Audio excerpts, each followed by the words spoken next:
وبركاته. الله أكبر الله أكبر الله أكبر الحمد لله سبحان الذي سخر لنا هذا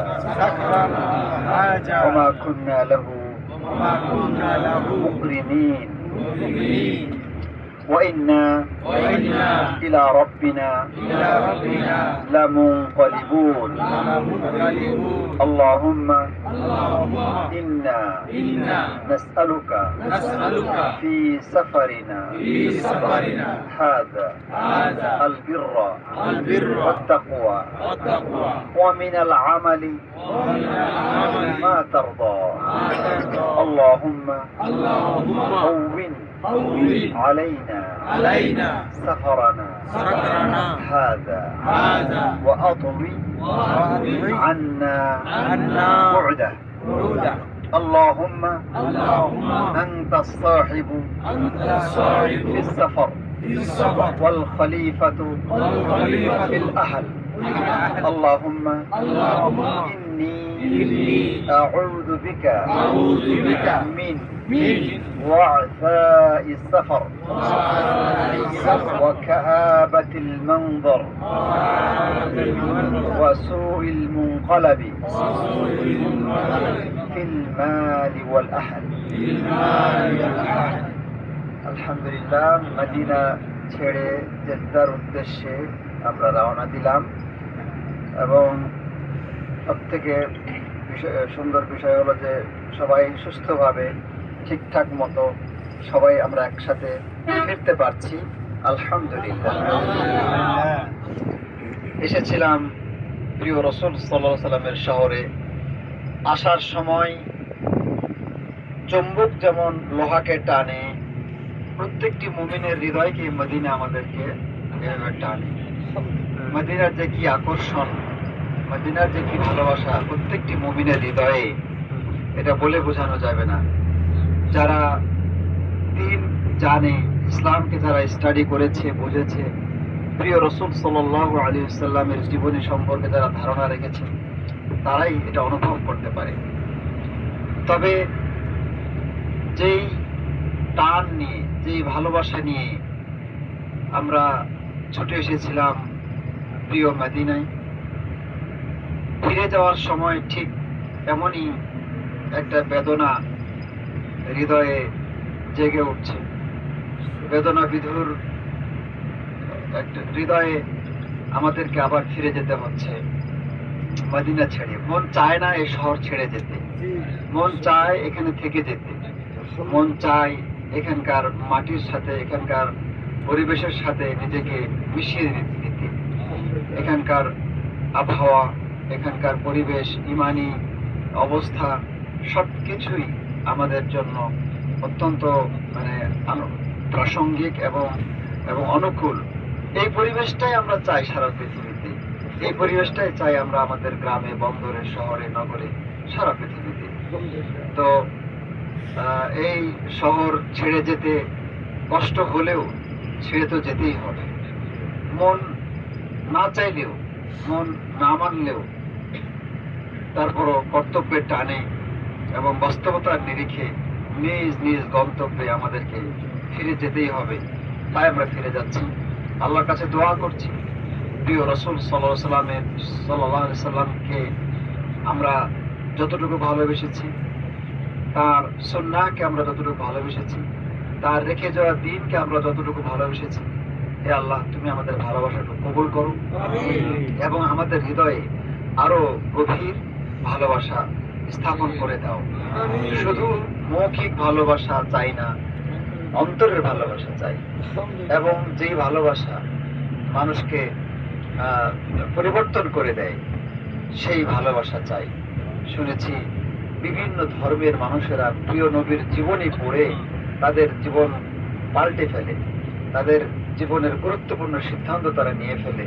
তারা নিজেদের জন্ম থেকে বেড়ে ওঠা তাদের আকীদা, বিশ্বাস, ধর্ম, এমনকি ওই ধর্মের আত্মীয় স্বজন, শিক্ষা ধর্মীয় প্রতিষ্ঠান সব কিছু বিসর্জন দিয়ে তারা প্রিয় রাসূল সাল্লাল্লাহু আলাইহি ওয়াসাল্লামের রেখে যাওয়া ধর্মকে তারা গ্রহণ করে নেয়, ইসলামকে গ্রহণ করে নেয়।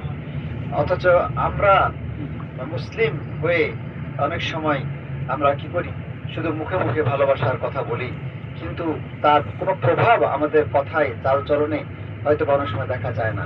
আল্লাহর কাছে দোয়া করছি, হে আল্লাহ, সত্যিকার ভালোবাসা আমাদের অন্তরে তুমি দান করো, প্রকৃত ভালোবাসা তুমি অন্তরে আমাদেরকে দান করো। প্রিয় রাসূল সাল্লাল্লাহু আলাইহি ওয়াসাল্লামের সাহাবায়ে কেরাম যেভাবে রাসূল সাল্লাল্লাহু আলাইহি ওয়াসাল্লামকে ভালোবাসতেন, ওই ভালোবাসা আমাদের অন্তরে তুমি দান করো। একজন সাহাবী ছিলেন, সাহাবীর নাম ছিল আবু খুজাইমা। তিনি তরকারি বিক্রি করতেন, গ্রাম থেকে তরি তরকারি নিয়ে তিনি মদিনার বাজারে নিয়ে এসে বিক্রি করতেন। তো তিনি রাসূল সাল্লাল্লাহু আলাইহি ওয়াসাল্লামকে খুব ভালোবাসতেন, রাসূলুল্লাহ সাল্লাল্লাহু আলাইহি ওয়াসাল্লামও তাকে খুব ভালোবাসতেন। রাসূল সাল্লাল্লাহু আলাইহি ওয়াসাল্লাম বলতেন যে এই আবু খুজাইমা আমাদের জন্য গ্রাম থেকে শহরে সবজি এবং তরি তরকারি নিয়ে এসে সরবরাহ করে, এর দ্বারা আমরা উপকৃত হই। একদিন সেই লোকটি দেখতে সুন্দর না, গায়ের রং সুন্দর না, অভাব অনটনের জীবন, চেহারা সুরতের কোনো মানে সৌন্দর্য সেরকম নেই, অভাব অনটন। তো সেই লোকটি যখন তরকারি বিক্রি করতেছে, রাসূলুল্লাহ সাল্লাল্লাহু আলাইহি ওয়াসাল্লাম তিনি কত ভালোবাসতেন তার এই প্রিয় সাহাবীকে, পেছন থেকে এসে আস্তে আস্তে করে এসে তার চোখ ধরেছেন, দুই হাত দিয়ে রসিকতা করে বলছেন যে মাইয়াশতারি হাদাল গোলাম, কে গোলাম কিনবে, গোলামকে কিনবে, এভাবে বলতেছেন আর কি। তো রাসূল সাল্লাল্লাহু আলাইহি ওয়াসাল্লামকে না দেখতে পেলেও তার আওয়াজ শুনে ওই সাহাবী বুঝে ফেলেছেন। তখন ওই সাহাবী বলছেন, উত্তর দিচ্ছেন যে ইদান তাজিদুনি কাসিদান ইয়া রাসূলুল্লাহ, বলছে ইয়া রাসূলুল্লাহ, আপনি যে গোলাম বেচতে চাচ্ছেন, এই গোলাম বেচতে গেলে আপনি ঠকে যাবেন, কারণ এই গোলাম কেউ কিনবে না। এই গোলামের শরীর স্বাস্থ্য, চেহারা সুরত, অর্থ সম্পদ, বৃত্ত বৈভব কিছুই নেই। এই গোলামকে মানুষ পছন্দই করবে না, মানুষ টাকাই দিতে চাবে না। সুতরাং আপনি দেখবেন যে এটা খুবই সস্তা গোলাম। হ্যাঁ, ইদান তাজিদুনি কাসিদান ইয়া রাসূলুল্লাহ, হে আল্লাহ রাসূল, আপনার এই গোলামটা খুবই সস্তা, এটাকে কিনতে চাবে না, খুবই সস্তা গোলাম এটা। তখন রাসূল সাল্লাল্লাহু আলাইহি ওয়াসাল্লাম বললেন যে ওয়ালাকিন্নাকা লাস্তা ইনদাল্লাহি বিকাসিদিন, যে তুমি মানে দুনিয়ার দৃষ্টিতে তুমি সস্তা হতে পারো, কিন্তু আল্লাহর কাছে তুমি মোটেও সস্তা নও। সুবহানাল্লাহ। এই কথা যখন বললেন, তখন ওই সাহাবী একটা সুযোগ খুঁজছিলেন যে প্রিয় রাসূল সাল্লাল্লাহু আলাইহি সাল্লাম এত কাছে এসেছেন আমার তিনি চোখ ধরেছেন, চোখ ছাড়ানো তো দূরের কথা, ওই সাহাবী রাসূল সাল্লাল্লাহু আলাইহি সাল্লামের গায়ে একটু টাচ নেওয়ার জন্য রাসূল সাল্লামের বুকে তার দেহটাকে ছেড়ে দিলেন এবং রাসূল সাল্লাল্লাহু আলাইহি ওয়াসাল্লামের সাথে তার গা লাগিয়ে দিলেন। তো এইভাবে রাসূল সাল্লাল্লাহু আলাইহি ওয়াসাল্লাম সাহাবীদেরকে ভালোবাসতেন। আর ভালোবাসার বিনিময়ে ভালোবাসা পাওয়া যায়। আমি যদি আপনাকে সম্মান করি, আপনি আমাকে সম্মান করবেন। আমি যদি আপনাকে ভালোবাসি, আপনি আমাকে ভালোবাসবেন। কিন্তু আমি যদি আপনাকে ঠাট্টা করি, তিরস্কার করি, ছোট করি, তখন আপনিও আমাকে ছোট করবেন। এটাই বাস্তব। তো রাসূল সাল্লাল্লাহু আলাইহি ওয়াসাল্লাম ভালোবাসা বিলিয়েছেন, সেই ভালোবাসা শিখে সাহাবায়ে কেরামও রাসূল সাল্লাল্লাহু আলাইহি ওয়াসাল্লামকে জীবনের চেয়ে বেশি ভালোবেসেছেন। তো সাহাবায়ে কেরাম যেভাবে রাসূল সাল্লাল্লাহু আলাইহি ওয়াসাল্লামকে ভালোবাসতেন, আল্লাহর কাছে দোয়া করি যে হে আল্লাহ, আমাদেরকেও তুমি তোমার রাসূলের সাহাবীদের মতো করে তাকে ভালোবাসার তৌফিক দান করো। ওই উরওয়া ইবনে মাসউদ আস-সাকাফি রাদিয়াল্লাহু আনহু, তিনি মক্কার বড় একটা সম্ভ্রান্ত নেতা ছিলেন, যেটা আমি কিছুদিন আগে ক্লাসে আলোচনা করেছি। মানে বড় বড় রাষ্ট্রদূত হিসেবে অনেক দেশে তিনি ভ্রমণ করেছেন, রাজকীয় সফরে তিনি করেছেন। তো তিনি যখন হুদাইবিয়ার সন্ধি হয়, হুদাইবিয়ার সন্ধিতে তখন কুরাইশ এবং মুসলিমদের মধ্যে একটা চুক্তি স্বাক্ষর হয়, যেটাকে হুদাইবিয়ার চুক্তি বা হুদাইবিয়ার সন্ধি বলা হয়। ওই সময় এই ব্যক্তি, তখনও তিনি কাফের ছিলেন, তো তিনি মানে দেখলেন, মানে আলোচনা করতে নবী সাল্লাল্লাহু আলাইহি ওয়াসাল্লামের কাছে এসে দেখলেন যে সাহাবায়ে কেরাম এদের পেটে ঠিক মতো খাবার নাই, গায়ে ঠিক মতো পোশাক নাই, আর বাহন নাই, যে উট ঘোড়া গাড়ি ইত্যাদি কোনো কিছু তাদের সেরকম নাই, কষ্ট কষ্ট করে তারা আসতেছে।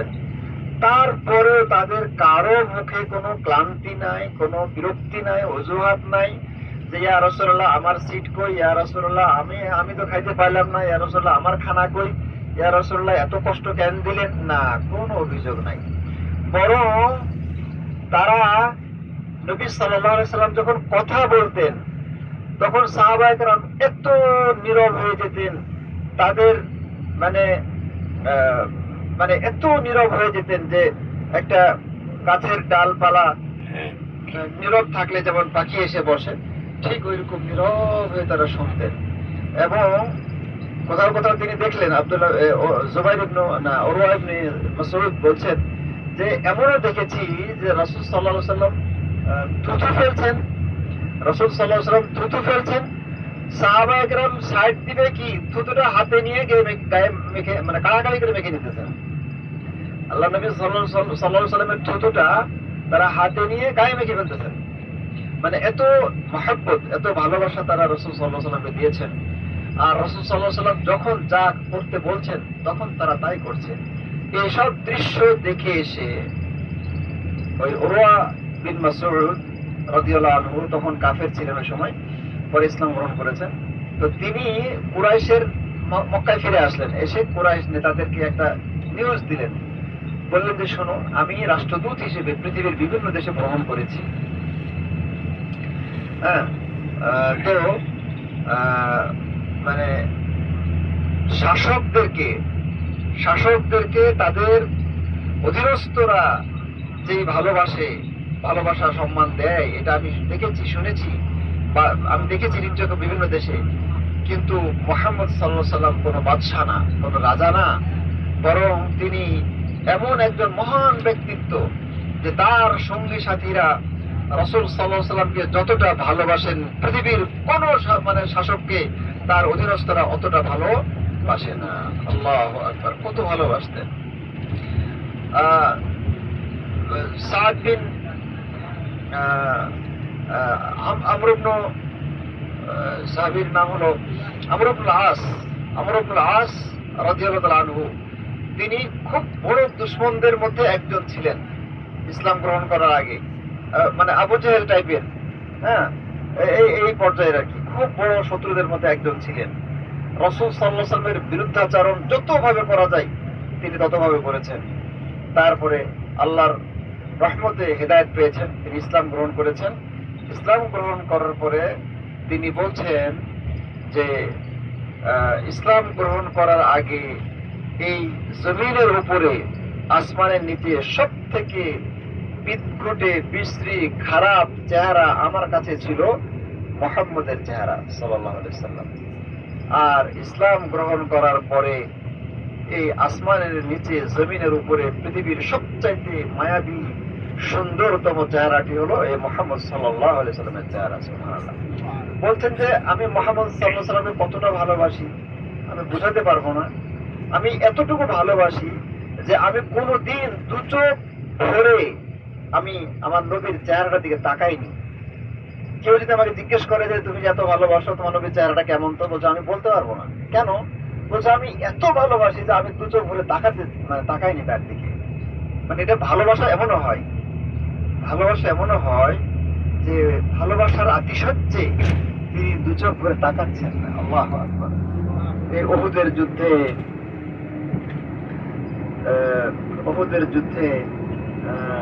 একজন মহিলা সাহাবীর কথাই বলি, আসমা বিনতে ইয়াজিদ রাদিয়াল্লাহু আনহা, তিনি মদিনার একজন জ্ঞানী মহিলা ছিলেন এবং খুব বিচক্ষণ মহিলা ছিলেন এবং খুব দুঃসাহসী যোদ্ধা ছিলেন আর কি। তিনি পরবর্তীতে কিন্তু ওই যে যখন কাদেসিয়ার যুদ্ধ হয়েছিল তখন ওই যে ইংরেজদেরকে, হ্যাঁ, মানে রোমের যে সৈন্যরা খ্রিস্টান উনি মানে একাই 9